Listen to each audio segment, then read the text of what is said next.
Now तो हमारे पास question given है, पहले क्वेश्चन राइट करते हैं। आप पेन एंड पेपर लेकर क्वेश्चन को राइट कीजिए और इसको सॉल्व कीजिए, राइट। क्वेश्चन हमारे पास गिवन है, sketch the root locus, sketch the root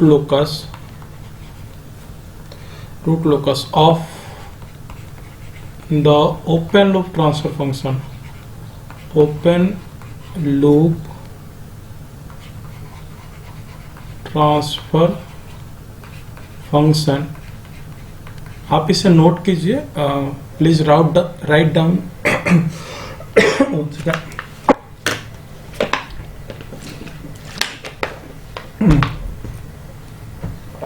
write down this question, open loop transfer function, sorry disturb हो गया था। open loop transfer function of unity feedback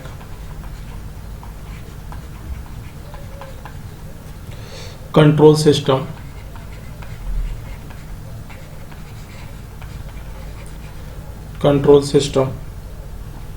having given as gs equal to k divided with s into s plus 6 whole square। yeah? Now determine, हमें find करनी, क्या find करनी है first हम note करते हैं। फर्स्ट हमारे पास क्या है, डिटरमिन वैल्यू ऑफ सेंट्रॉयड, यहाँ मेंशन है ऑलरेडी हमारे पास centroid, and the frequency at which the root locus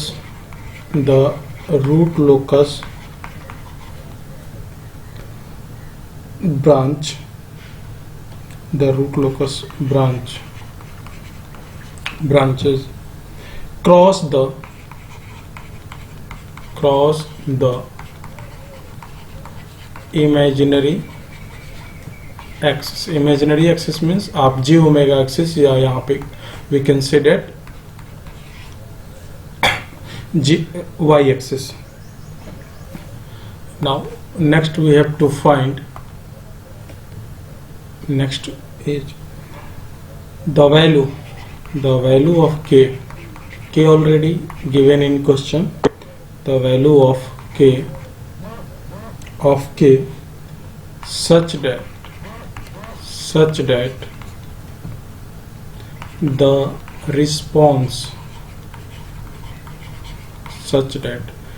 response to unit step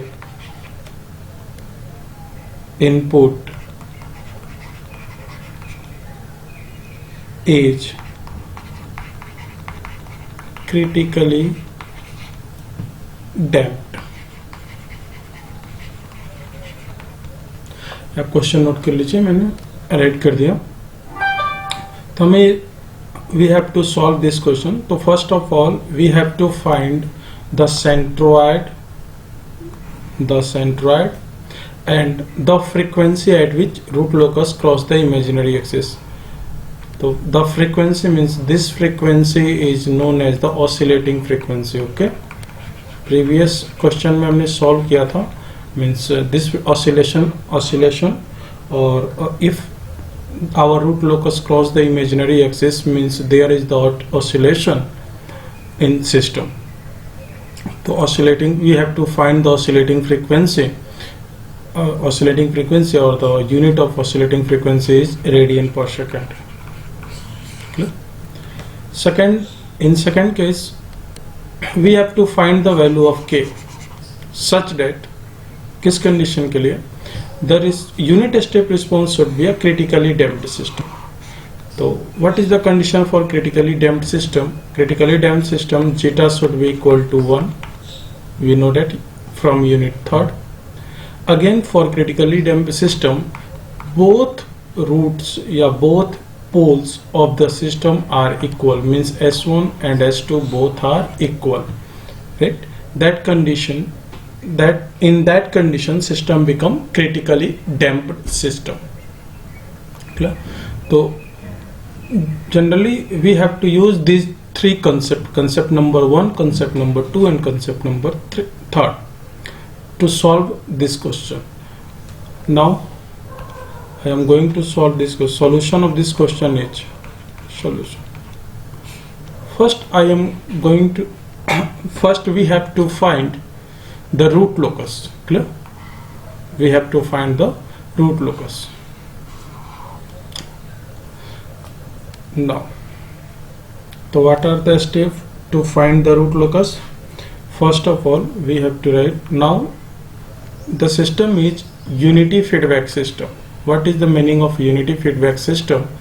The value of Hs is equal to 1, means feedback factor should be equal to 1. For unity feedback system, we know that for unity feedback system, feedback factor should be equal to 1, या Hs is equal to 1. मैं assume करके चलता हूँ कि you know what is the HS, what is GS, right? GS is the forward path gain that is given K divided with S into S plus 6 whole square. To plot the root locus, we have to find poles and zeros of open loop transfer function. Now open loop transfer function can be written as 1 divided with S into S plus 6 whole square. This term GS HS is known as open loop transfer function, OLTF. We have already discussed in previous videos.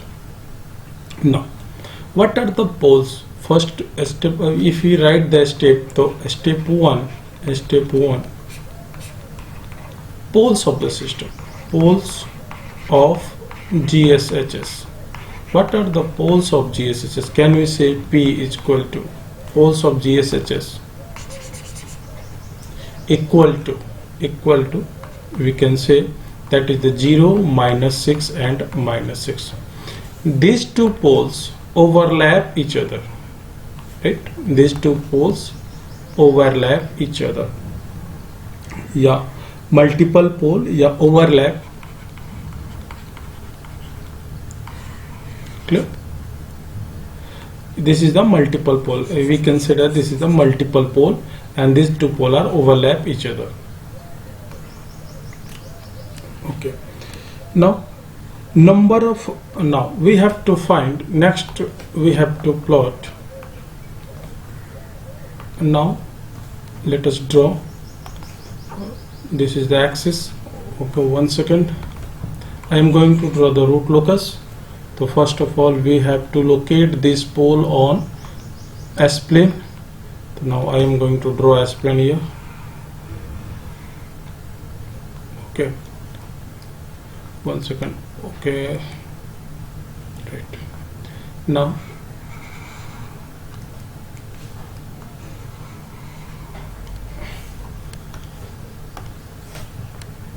this is the real axis, so we can say sigma axis, or this is the j omega axis. Clear?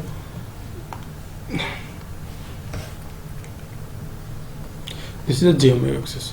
Now 0, the pole 0 located at this point, S is equal to 0. This is the pole at S is equal to 0. This is the pole at S is equal to -6. Means this, there is the another pole at S is equal to -6. You can say this is the another pole at S is equal to -6. Now there is another pole also here. There is the two poles, and I can say there is a two poles here at S is equal to -6.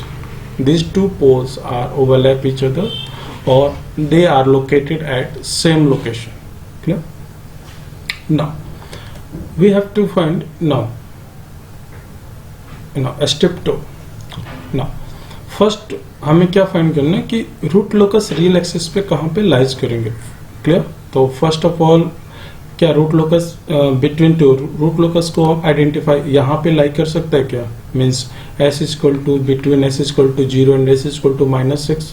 तो first इसको आप identify करने के लिए क्या करेंगे, पहले आप यहाँ पे between s equal to 0 and s equal to 6 आप अपने आप को एज्यूम कीजिए एंड राइट साइड में आप देखिए number of poles and zero should be odd number. क्या होना चाहिए? Odd number. तो यहाँ पे राइट साइड में आपके कितने पोल्स हैं? 1 पोल है, तो मीन्स रूट लोकस बिटवीन -6 और 0 लाई कर सकता है। क्लियर? यहाँ पे रूट लोकस लाई कर सकता है। सेकेंड केस के लिए जो अब आप कहाँ पे मूव करेंगे? लेफ्ट टू द -6 मीन्स आप अपने आप को यहाँ पे एज्यूम कीजिए and then again see the right side. तो नंबर ऑफ पोल्स कितने होंगे यहाँ पे? In your right side is 3। 1 is s is equal to 0 and 2 is at s is equal to -6 means number of poles in right side from this location is 3. So root locus also can be lie in this part of real axis. Clear? Now okay, rough it.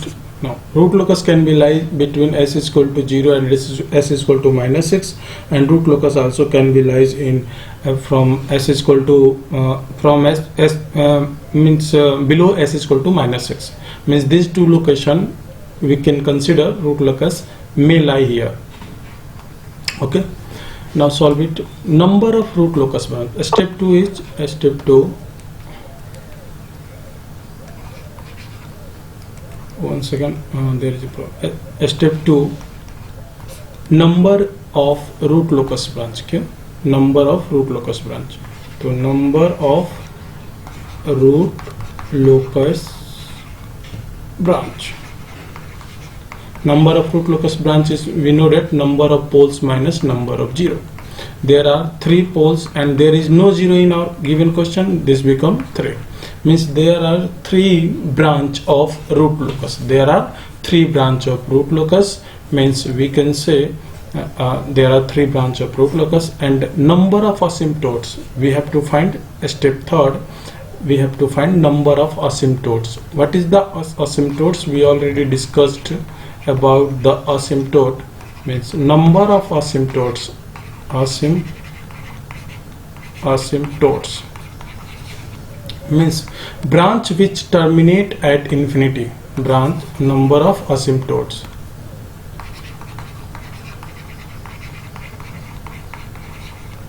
Branch which terminate at infinity means branch which terminate at infinity we consider pole minus 0, that become 3 minus 0 is equal to 3. Now number of root locus in the branch. Number of root locus in the branch, there is a little mistake here. Number of root locus in the branch is equal to maximum of p minus j, p comma z. Maximum of we have discussed in previous class. Maximum of p comma z means maximum of 3 the number of poles. Z is the number of 0. There is no 0 in our question, that becomes 0 means maximum of 3 comma 0 is 3 means there is the 3 branch of root locus and all these 3 branch terminated at infinity. Asymptotes means what is the meaning of asymptotes? We can make it a star here. Branch which terminate at infinity. Branch which terminate at infinity. Previous video में हमने इसके बारे में discuss किया है कि किस तरह से ब्रांच टर्मिनेट इन्फिनिटी पे करते हैं, राइट? नाउ अब एक्चुअल क्या होगा at this point. Now we have to use some different colour. Now at this point what is the value of k? What is the value of k at pole is 0? We know that. Again, what is the value of k at this point? Again, k is equal to 0. We already know that. When we increase the value of k, like k is equal to 1, k is equal to 2. Now, this is the k is here given in our question. K is the DC constant, yeah, gain of the system, DC gain of the system. When you increase the value of k for like you have put k is equal to 1, k is equal to 2, k is equal to 3, k is equal to 4. When we change the value of k, then what happen? Your close loop roots, close loop poles या closed loop closed loop poles of the system start moving towards in this direction, start moving in this direction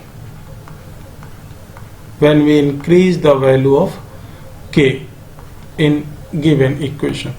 Means when this start moving, now this s is equal to 0 pole start moving like this, clear? But at this point they collide each other, or they are break in two different part. They may break in two different part. So first of all we have to use a symbol like this, okay, and this branch is coming.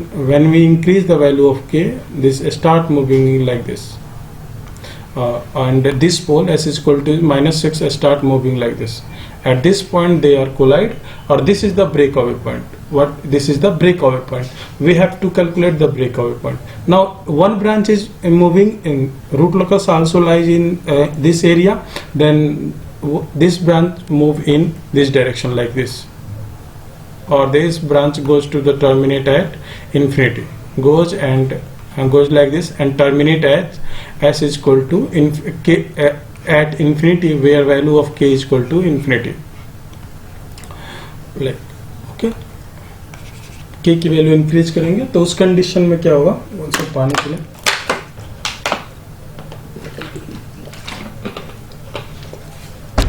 Okay, then जब value of के increase करेंगे that case में क्या होगा, branch मेरे infinity की तरफ move करेगा. तो वन ब्रांच इन्फिनिटी पे टर्मिनेट हुआ and this two branch collide at this point. तो यहाँ पे मुझे क्या कैलकुलेट करना होगा, ब्रेक अवे पॉइंट, क्योंकि दोनों ब्रांच यहाँ पे कोलाइड कर रहे हैं.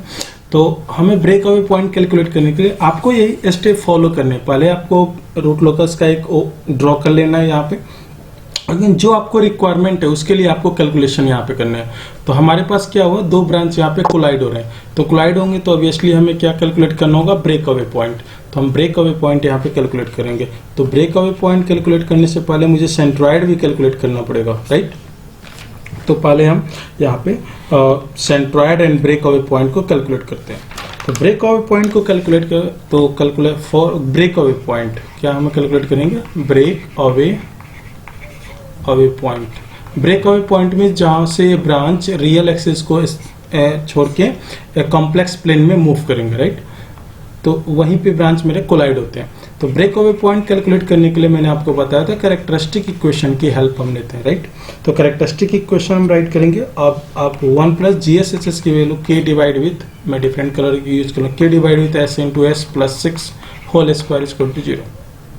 नाउ आपको क्या करना है, सिंपल इसे सॉल्व करना है. तो मैं यहाँ पे सॉल्व कर लेता हूँ और k के फंक्शन में आपको इसको कन्वर्ट कर देना है. ओके, k के फंक्शन में कन्वर्ट होगा तो क्या, एस क्यू प्लस, ऑलरेडी ये डिस्कस्ड हो चुका है. आप प्रीवियस वीडियो देखेंगे तो वहां पे मैंने ब्रेक अवे पॉइंट किस तरह से कैलकुलेट करना होता है इसके बारे में डिस्कशन किया था. नाउ नेक्स्ट स्टेप क्या होता है, we have to find del K over del S.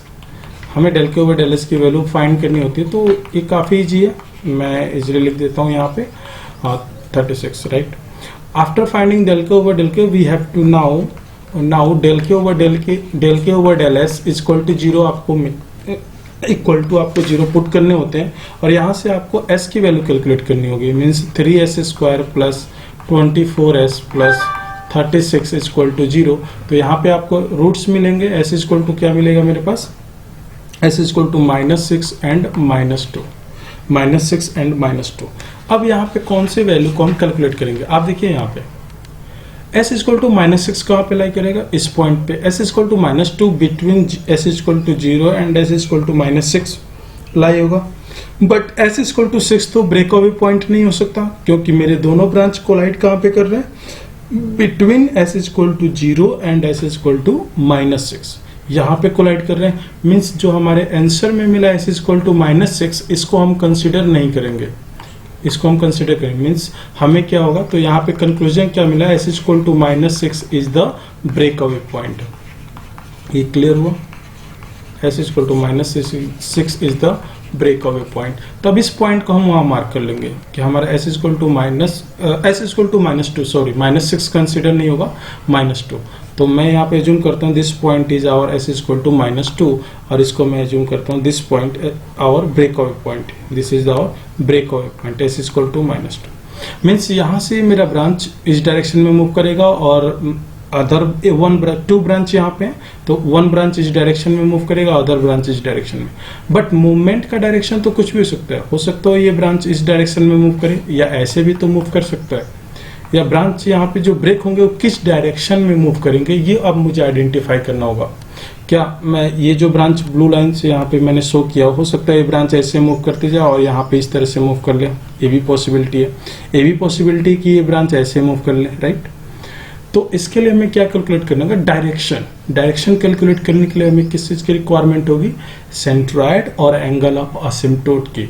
Angle of असिम्प्टोट और सेंट्रॉइड की हेल्प से हम यहाँ पे क्या करेंगे, इनके डायरेक्शन को कैलकुलेट करेंगे कि आखिर ये ब्रांच अगर यहाँ से मूव करेंगे तो किस डायरेक्शन में मूव करेंगे। क्लियर। तो आपको क्या अभी कैलकुलेट करना होगा, सेंट्रॉइड एंड एंगल ऑफ असिम्प्टोट। तो स्टेप नंबर 4 होगा। ऐसे ही आपको एग्जाम में सॉल्व करने हैं एक एक पॉइंट को। स्टेप नंबर 5 हो जाएगा मेरे पास। तो हम क्या कैलकुलेट करेंगे यहाँ पे, सेंट्रॉइड, और उसके बाद कैलकुलेट करेंगे एंगल ऑफ असिम्प्टोट। और यही आपसे पूछा भी गया है यहाँ पे, देखिए कैलकुलेट द सेंट्रॉइड, राइट। तो सेंट्रॉइड हम कैलकुलेट करते हैं। सेंट्रॉइड के लिए फॉर्मूला है, देखिए इस यूनिट में जो भी है मैक्सिमम आपको फार्मूले रिमेंबर होने चाहिए। नाउ सेंट्रॉइड के लिए आप फार्मूला हमें पता है तो आप सेंट्रॉइड इजीली कैलकुलेट कर सकते हैं। तो सेंट्रॉइड क्या होता है, centroid is equal to sum of real part of pole minus sum of real part of zero divide by number of pole minus number of zero. Clear. Sum of real part of pole minus sum of real part of zero divide with number of pole minus number of zero. ना हमारे पास जो पोल है उसके real part का सम करना है। तो वे पहले पोल देखते हैं, मेरे पास क्या है, 0 - 6 तो हमारे ये रियल पार्ट है, और तो 0 - 6 का सम करेंगे। तो 0 - 6 नंबर ऑफ सम 0 तो है ही नहीं मेरे इक्वेशन में गिवन, तो इसको 0 पुट करेंगे। नंबर ऑफ पोल कितने हैं, 3। नंबर ऑफ जीरो कितने हैं, 0 तो गिवन ही नहीं है। तो -12 divide with 3 means -4 -4 is the centroid. तो सेंट्रॉइड एक्चुअल कोऑर्डिनेट होता है, तो इसको कैसे रिप्रेजेंट करते हैं, -4, 0। तो ये मेरा एक आंसर हो जाएगा जो आपसे क्वेश्चन में पूछा गया था कि सेंट्रॉइड क्या हुआ। तो सेंट्रॉइड हुआ -4, 0। तो अब फर्स्ट ऑफ ऑल इसको हम मार्क कर लेंगे, -4 कहाँ पे होगा। तो ये मेरा पास -4 होगा, तो मैं यहाँ पे सेंट्रॉइड मार्क करता हूँ। सेंट्रॉइड के लिए मैं डिफरेंट कलर यूज कर लेते हैं, और ये मेरा कलर होगा सेंट्रॉइड का। -4, 0 सॉरी -4 तो नियरली -6 के पास होगा, मीन्स ये पॉइंट मेरा क्या होगा, सेंट्रॉइड। इसके लिए मैं डिफरेंट कलर यूज करता हूँ, और ये मेरा पॉइंट जो मैं यहाँ पे आपको शो कर रहा हूँ, दैट पॉइंट इज द, मैं एरो के से शो करता हूँ, this point is the S is equal to -4 और this point is the centroid. एक बार मैं देख लेता हूँ क्या मेरे सही value, okay. S is equal to -4, this is the centroid, और मैंने सेंट्रॉइड की वैल्यू आपको पुट कर दी। एग्जाम में आपको एक एक पॉइंट को कैलकुलेट करने, उसकी वैल्यू पुट कर दी। अब सेंट्रॉइड मेरे पास हो गया, तो यहाँ से मुझे क्या मिलेगा, एंगल ऑफ असिम्प्टोट। तो यहीं पे मैं मेंशन कर देता हूँ, दिस इज द सेंट्रॉइड। ठीक है। अब सेंट्रॉइड मुझे मिल गया, तो हमें क्या कैलकुलेट करना है, एंगल ऑफ असिम्प्टोट। तो एंगल ऑफ असिम्प्टोट का अगेन आपको फार्मूला पता होना चाहिए। इसमें सिर्फ स्टेप हमारे पास क्या होगा, 6। इसमें क्या करेंगे, angle, we have to calculate angle of asymptote. Hand writing की प्रॉब्लम है, तो असिम्प्टोट्स, एंगल ऑफ असिम्प्टोट्स। तो एंगल ऑफ असिम्प्टोट्स कैलकुलेट करने के लिए आपके पास क्या फार्मूले थे, equal to angle of asymptote equal to odd multiple of 180। K की वैल्यू पॉजिटिव है, for positive value of K odd multiple of 180 divide with number of pole minus number of zero. Now where q की value 0 से start होगी, 0, 1, 2 up to p minus Z minus 1 means p की value क्या है 3, z की value क्या है 0।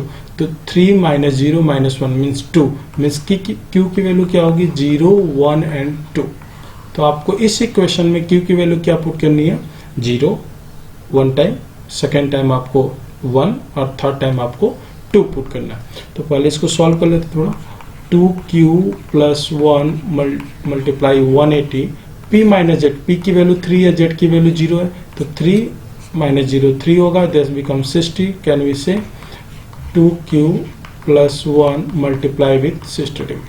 Now q की वैल्यू आप 1 2 3 पुट कीजिए, तो एंगल ऑफ असिम्प्टोट मुझे क्या मिल जाएंगे, angle of asymptotes equal to q equal to 0 put करेंगे तो 60 degree, q equal to 1 put करेंगे तो 180 degree, q equal to 2 put करेंगे तो यहाँ पे 300 डिग्री. 300 डिग्री को क्या लिख सकते हैं, माइनस 60 डिग्री भी लिख सकते हैं, ये कोऑर्डिनेट है तो हमें पता है. तो अब क्या करेंगे, जो भी मेरे पास एंगल है, for example 60 degree 180 degree 60 degree 180 degree and minus 60 degree, इसको हम पहले यहाँ पे ड्रॉ कर लेंगे डॉटेड लाइन से. आप पेंसिल का यूज करेंगे, आप क्या करेंगे, पेंसिल का यूज. कहाँ पे ड्रॉ करेंगे, सेंट्रॉइड पे. तो मैं यहाँ पे इस एंगल को ड्रॉ कर लेता हूँ. मैं एज्यूम करता हूँ यहाँ पे 60 डिग्री कैसे होगा, तो ये एंगल मेरा क्या होगा, 60 डिग्री. ये theta is equal to 60 degree. Clear. Again ये theta is equal to 180 degree होगा, ये एंगल होगा theta is equal to 180 degree. Clear. और अब पेंसिल का यूज करेंगे proper. Theta is equal to minus 60 degree, तो क्लॉकवाइज डायरेक्शन में, in clockwise direction theta this angle is theta is equal to minus 60 degree. Clear. और we can say also theta is equal to 300 degree. तो both, अगर आप anti clockwise measure करोगे that become a positive angle और 300 degree, अगर आप clockwise measure करोगे that become negative angle और this is known as the minus 60 degree. Clear. तो एक्चुअल में ये क्या है, डायरेक्शन. मैंने एंगल ऑफ असिम्प्टोट कैलकुलेट किया, क्या था, एंगल ऑफ असिम्प्टोट. और एंगल ऑफ असिम्प्टोट मुझे क्या प्रोवाइड करता है, इट्स प्रोवाइड, आपको थ्योरी जब आप पार्ट पढ़ेंगे, थ्योरी में मैंने एक्सप्लेन किया था, angle of asymptotes provide us direction of asymptote. Direction of asymptote. Asymptotes means ऐसे ब्रांच जो इन्फिनिटी पे टर्मिनेट होंगे, उनका डायरेक्शन क्या होगा. आप ये समझिए कि ऐसे ब्रांच जो इन्फिनिटी पे टर्मिनेट हो रहे हैं वो किस डायरेक्शन में टर्मिनेट होंगे. तो हमें एक डायरेक्शन मिल जाएगा. मीन्स जो ब्रांच यहाँ से ब्रेक होगा, फॉर एग्जांपल आप k की वैल्यू k इक्वल टू 0 से आपने इंक्रीज किया, k इक्वल टू 1 2 3 4 5, ऐसे आपका जो रूट से मूव करना स्टार्ट करेगा. राइट. अब इस पॉइंट पे क्या होगा, इस पॉइंट पे रूट, 1 सेकेंड, ये मेरा ब्रेकअवे पॉइंट है. तो ब्रेकअवे पॉइंट पे रूट्स कुछ इस तरह से फॉलो करेगा. देखिए इस डायरेक्शन में मूव किया, क्योंकि और एंगल ऑफ जो हमारा असिम्प्टोट है उसके पैरेलल हो जाएगा. क्लियर. और इन्फिनिटी पे टर्मिनेट होगा. सिमिलरली जो मेरा यहाँ पे अब k की वैल्यू अगर आप इंक्रीज करोगे तो आपके पास पोल s इक्वल टू -6 पे ये इंक्रीज करना स्टार्ट होगा, इंक्रीज होगा, इस डायरेक्शन में इंक्रीज होगा. अगेन इस पॉइंट पे क्या होगा, ब्रेक अवे पॉइंट है, तो यहाँ पे ये 2 पार्ट. तो देखिए 2 ब्रांच यहाँ पे इनकमिंग थे और दोनों ब्रांच यहाँ पे ब्रेक अवे हो गए, मीन्स 2 पार्ट में ब्रेक हो गए और इसके डायरेक्शन क्या होंगे, इस तरह से मूव करेंगे. और ये जो डायरेक्शन ऑफ असिम्प्टोट है theta equal to minus 60 degree, इसके पैरेलल हो जाएंगे. क्लियर. और ये टर्मिनेट होंगे इन्फिनिटी पे. सिमिलरली तो आपने देखिए क्या कैलकुलेट किया था, फर्स्ट ऑफ ऑल हमने स्टेप 2 में कैलकुलेट किया था कि number of branch root locus के, यहाँ पे थोड़ी हैंड राइटिंग प्रॉब्लम हो रही है, आप थोड़ा इसको समझ लेना. Number of root locus branch कितने होंगे, maximum of number of pole and zero, number of poles and zero में जो मैक्सिमम वैल्यू होगा दैट नंबर हमारे क्या होते हैं, रूट लोकस ब्रांच होते हैं. मीन्स हमारे पोल कितने थे, 3, जीरो कितने था, जीरो यहाँ पे गिवन नहीं था, दैट इज 0, तो मैक्सिमम 3. तो यहाँ पे देखिए आपको 3 ब्रांच दिखेंगे. 1 branch here, second branch is this one और third branch is this one. Means 3 root locus branch हमें दिख गया. क्लियर. तो फर्स्ट स्टेप 2 मेरा कैलकुलेट, स्टेप 2 आपको समझ में आ चुका. नाउ स्टेप 3 में मैंने कहा था असिम्प्टोट. असिम्प्टोट क्या होते हैं, ऐसे ब्रांच जो इन्फिनिटी पे टर्मिनेट हो. तो आप देखिए यहाँ पे प्रीवियस वीडियो आप देख सकते हैं, वहां भी इस तरह का क्वेश्चन मैंने डिस्कस किया था. तो ऐसे ब्रांच जो इन्फिनिटी पे टर्मिनेट हो, तो आप देखिए ब्रांच नंबर 1 देखिए s इक्वल टू -6 से स्टार्ट हो रहा है और इस डायरेक्शन में मूव करते हुए और ये इन्फिनिटी पे टर्मिनेट हो रहा है. मीन्स इन्फिनिटी पे क्या है, 0 है, मीन्स ये इन्फिनिटी पे जाकर टर्मिनेट होगा. राइट. तो ब्रांच नंबर 1 हुआ. ब्रांच नंबर 2 को आप देख सकते हैं, branch number 2 s equal to 0 से स्टार्ट हुआ एंड इस डायरेक्शन में मूव करते हुए इन्फिनिटी पे टर्मिनेट होगा, 2 ब्रांच इन्फिनिटी पे टर्मिनेट हुए। अगेन एक और ब्रांच है जो s इक्वल टू -6 से स्टार्ट होगा और ये भी इन्फिनिटी पे टर्मिनेट हो रहा है। मीन्स हमारे पास 3 ऐसे ब्रांच है जो इन्फिनिटी पे टर्मिनेट हो रहा है। इसको मैंने कैलकुलेट किया था। अगेन उसके बाद मैंने कैलकुलेट किया, अगर ये ब्रांच है तो इसके इनके क्या होते हैं, ब्रेक अवे पॉइंट। मीन्स इस पॉइंट को मैंने कैलकुलेट किया और ब्रेक अवे पॉइंट कैलकुलेट करने का आपके पास फार्मूला पता है, मेथड पता है। तो हमने देखा था ब्रेक अवे पॉइंट का s इक्वल टू -2, तो मैंने कहा था s इक्वल टू -2, ये जो मेरा पॉइंट है ये क्या है, मेरा ब्रेक अवे पॉइंट है। और s इक्वल टू -2 को मैं यहाँ पे क्या लिख दूंगा पेंसिल से, ब्रेक अवे पॉइंट,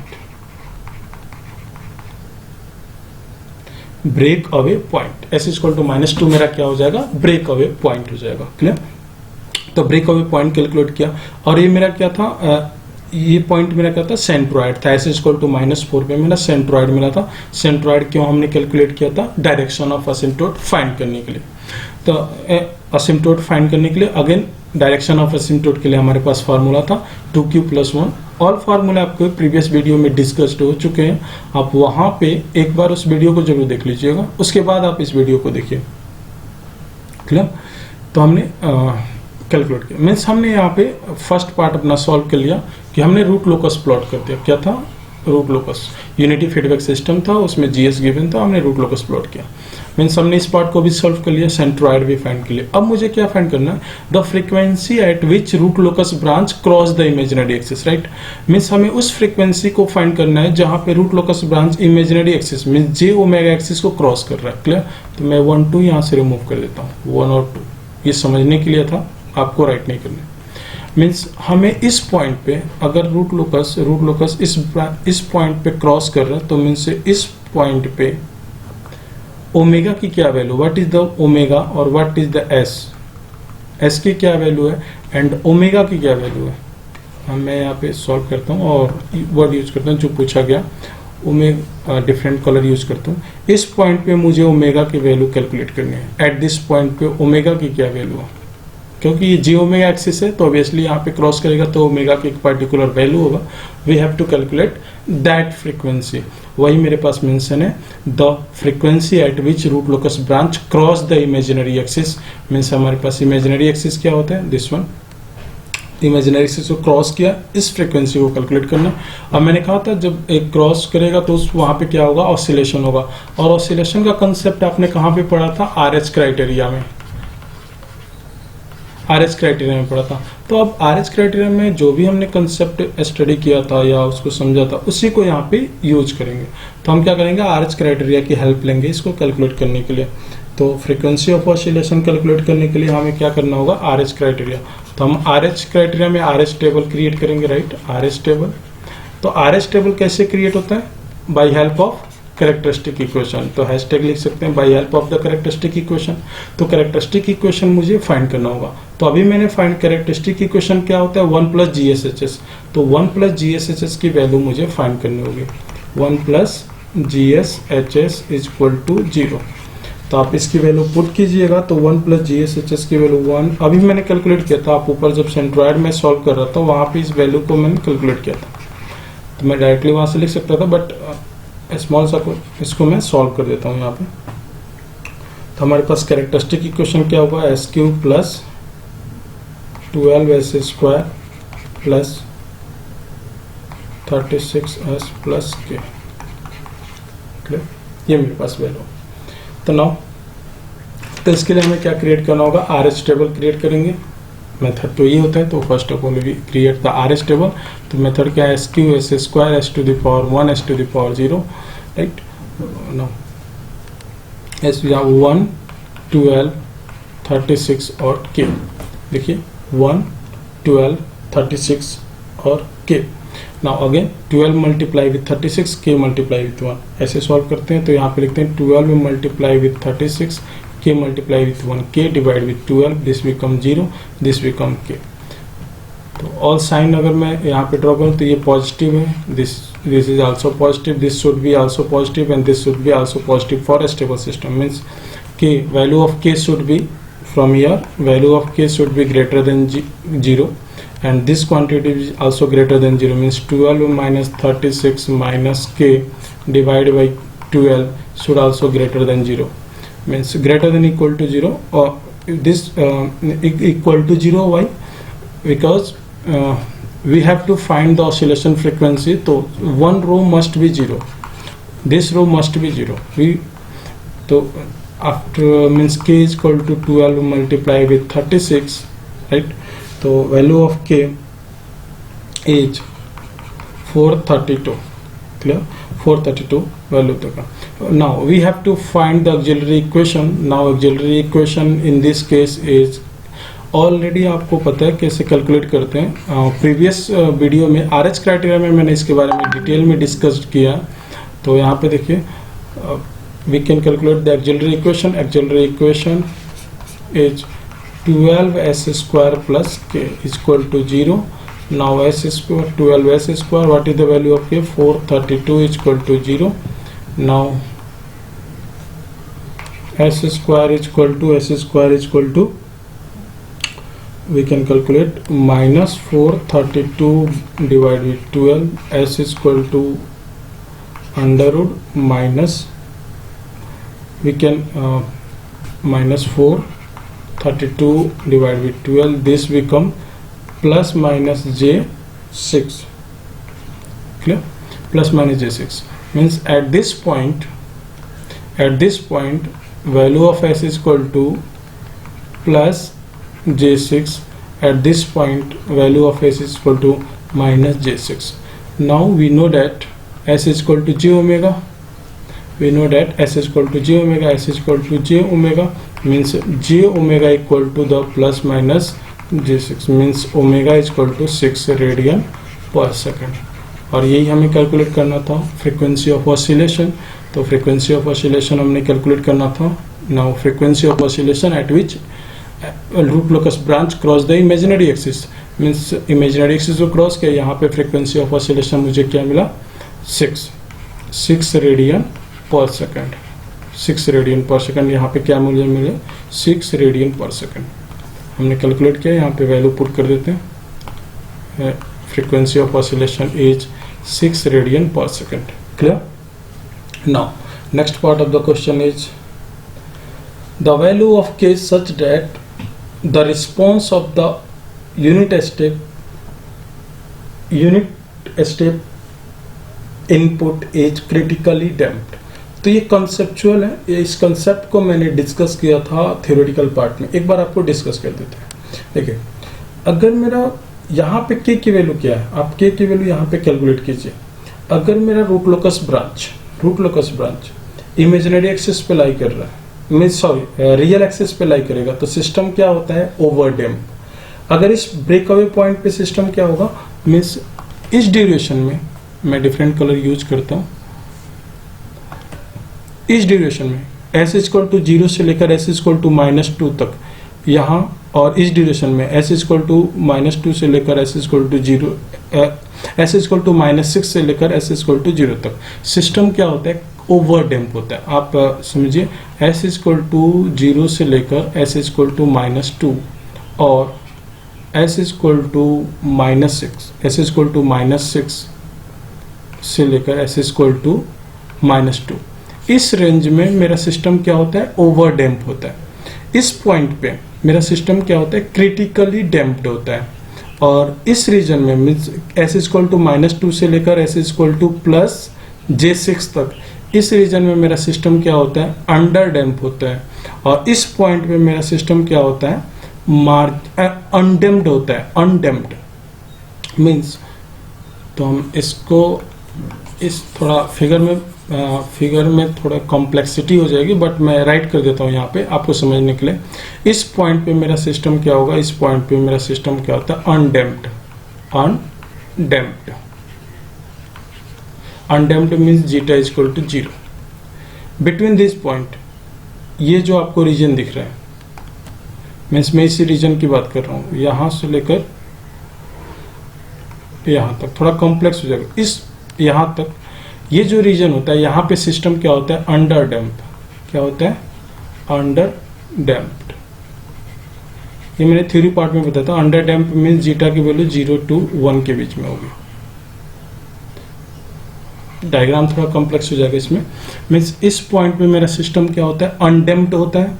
इस रीजन में मीन्स s इक्वल टू -2 से लेकर s इक्वल टू +j6 तक सिस्टम क्या होता है, अनडैम्प्ड होता है। अंडर डैम्प होगा मीन्स जीटा की वैल्यू 0 to 1 के बीच में होती है। इस पॉइंट पे, ये जो पॉइंट आपको दिख रहा है, इस पॉइंट पे मेरा सिस्टम क्या होता है, जीटा की वैल्यू क्या होती है 1, और सिस्टम क्या होता है, क्रिटिकली डैम्प्ड।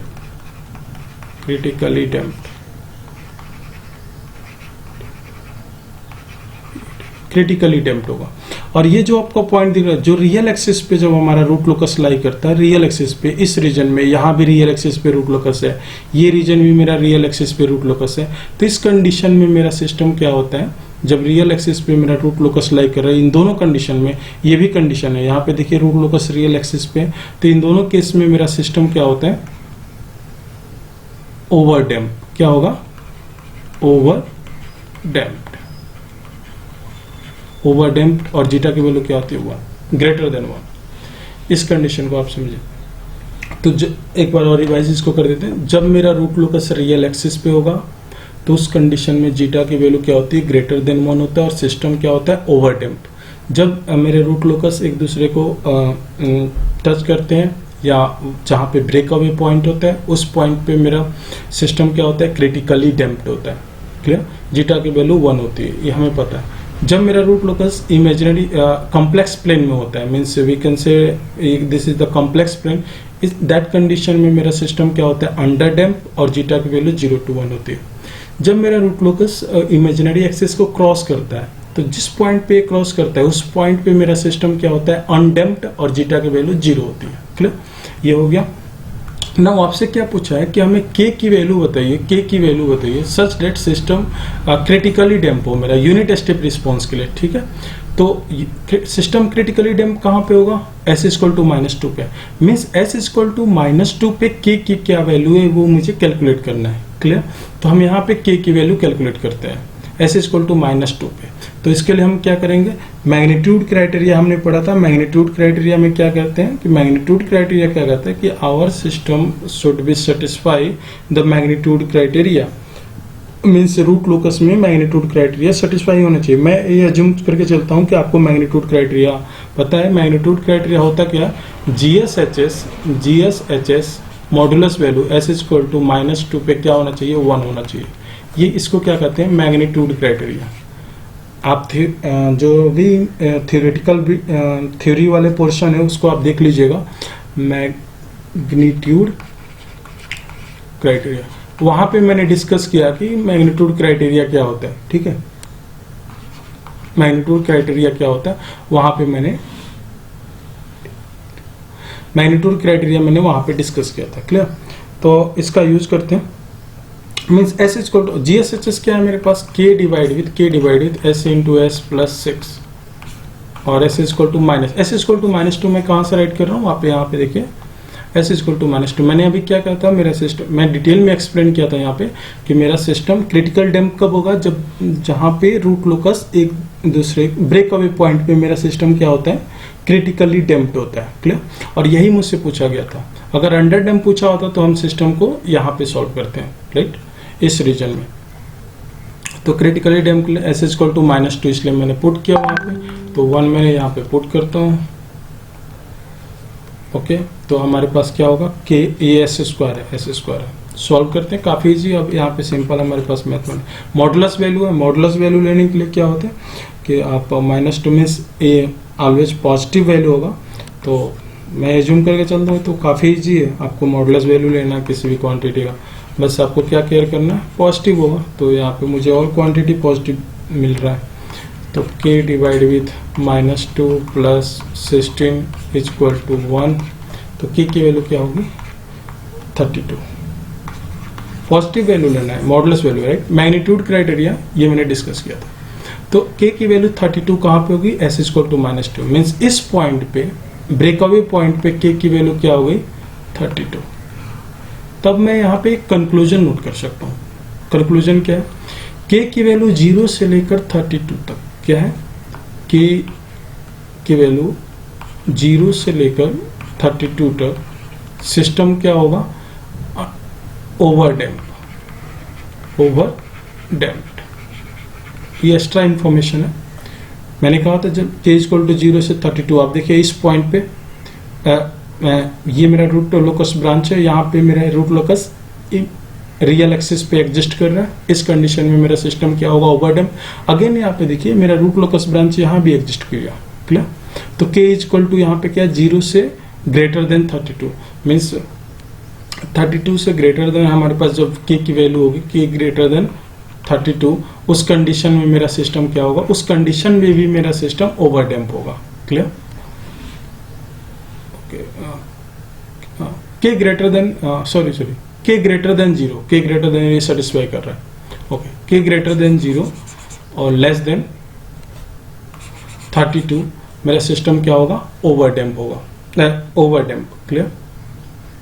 नाउ इस पॉइंट पे क्या होगा, k equal to 32 means k equal to 32 मेरा सिस्टम क्या होगा, क्रिटिकली डैम्प। यही पूछा गया था आपसे क्वेश्चन में, दिस इज आस्क्ड, यही क्रिटिकली डैम्प, हाँ यही पूछा गया था, क्रिटिकली डैम्प होगा। सेकंड केस हमने राइट किया। थर्ड केस क्या हो सकता है कि एग्जाम में भी पूछा जाए तो k इक्वल टू 32, यहाँ पे k की वैल्यू क्या है, इस कंडीशन में k की वैल्यू क्या थी, अगर मैं आपको कैलकुलेट करूँ तो यहाँ पे k की वैल्यू आपको मिल जाएगी 432। अभी कहीं हमने कैलकुलेट किया था, इस पॉइंट को देखिए k इक्वल टू 432। यहाँ पे क्या है, k की value at this point value of k is 432 means k value of k greater than 32 and less than 432, system क्या होगा, अंडर डैम्प्ड। और value of k greater than value of k equal to 432, यहाँ पे system क्या होगा, undamped. इस point undamped system होगा, means अगर ओवरडैम्प होगा सिस्टम तो जीटा की वैल्यू क्या होती है, ग्रेटर देन 1 होगा। क्रिटिकल डैम्प जीटा की वैल्यू 1 होता है, यूनिट थर्ड में हमने पढ़ा था। इस कंडीशन में जीटा की वैल्यू क्या होती है, 0 to 1 के बीच में होगी, राइट। और इस कंडीशन में जीटा की वैल्यू क्या होती है, 0 होती है।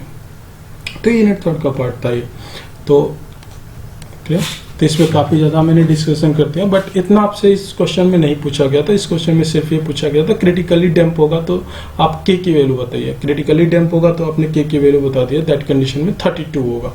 तो बट अदर हो सकता हो कि एग्जाम में आपसे यही क्वेश्चन आए, बट अदर इन्फॉर्मेशन आपसे पूछा जाए कि अगर ओवर डैम्प होगा तो क्या होगा, k की वैल्यू, अनडैम्प्ड होगा उस कंडीशन में k की वैल्यू क्या होगी, तो आप इस तरह से कैलकुलेट कर सकते हैं। तो ये फिगर थोड़ा कॉम्प्लेक्स हो गया, तो आप कोशिश करना इस फिगर को दोबारा ड्रॉ करके और इन वैल्यू को वहाँ पे आप रिप्रेजेंट कीजिए। एक ही पे रिप्रेजेंट करने से सिस्टम थोड़ा कॉम्प्लेक्स हो गया, मीन्स काफ़ी ज़्यादा कॉम्प्लेक्स फिगर हो गया, क्लियर। तो ये क्वेश्चन था आज का, और ये क्वेश्चन थोड़ा डिफरेंट था प्रीवियस क्लास से, क्योंकि प्रीवियस क्लास में मैंने जो पढ़ाया था वहाँ पे ऐसे स्क्वायर टर्म नहीं थे, मीन्स डुअल पोल नहीं था, और इस तरह का कोई कंसेप्ट वहाँ पे नहीं आपसे पूछा गया था कि सिस्टम क्रिटिकली डैम्प होगा या ओवर डैम्प होगा। बट इस एक ही क्वेश्चन में मैंने जितने भी पॉसिबल इस पे क्वेश्चन बन सकते हैं तो उसको मैंने डिस्कस कर दिया, क्लियर। तो आई थिंक आप क्या करना है, वीडियो पॉज करके और इसको एक बार खुद से सॉल्व कीजिए, और काफ़ी हेल्पफुल होगा। आप इस तरह के प्रॉब्लम अगर आप सॉल्व करेंगे तो, क्लियर।